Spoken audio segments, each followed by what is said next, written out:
RTC ఆస్తులను ధ్వంసం చేసి కుదేలు చేసి కబ్జాలు చేసి ఆర్టీసీ ఉద్యోగులు ఆత్మహత్య కారణమైన వీళ్ళు ఇవాళ ఆర్టీసీ గురించి మాట్లాడుతున్నారు. అదే కాకుండా పేదవాళ్ళు ఎక్కేది ఆర్టీసీ బస్సులు, అలాంటి బస్సుల రేట్లు పెంచి ఇవాళ ఆడవాళ్ళు బస్సులలో వస్తే తట్టుకోలేకపోతున్నారు. నేను ఒకటే సూటిగా అడుగుతున్నా, ఆర్టీసీ ఫ్రీ బస్ పెట్టొద్దా?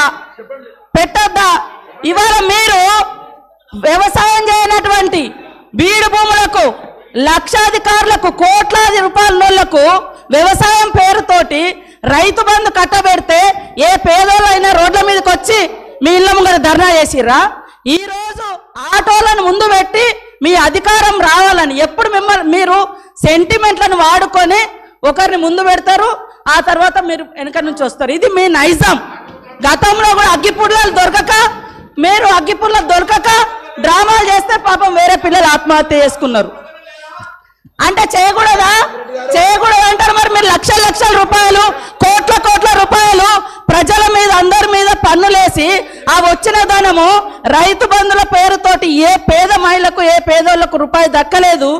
కానీ మీరు మాత్రము లక్షలు ఎత్తుకున్నప్పుడు ఏ పేదోళ్ళన్న రోడ్ల మీదకి వచ్చి మాకెందుకు ఇవ్వలేదని అడిగిచ్చేటట్టుగా మేమన్నా రెచ్చగొట్టినామా? ఇవాళ అక్క చెల్లెళ్ళు అడుగుతున్నారు, నెలకు 5-6 వేలు మాకు మిగులుతున్నాయి ఆర్టీసీ బస్ తోటి. అంటే వీళ్ళు ఎందుకు తట్టుకోలేకపోతున్నారో నేను అడుగుతున్నా. మరి ఎక్కడ ఏం దొరకనట్టుగా అదే మాట్లాడుతున్నారు. మొత్తం వీళ్ళు అన్ని తీసేయండి. కాబట్టి ఆర్టీసీ బస్సులలో మహిళలు ప్రయాణం చేస్తే మీకేం ప్రాబ్లం అది చెప్పండి.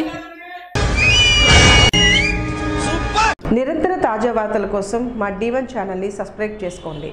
Please like, share, subscribe D1 News channel.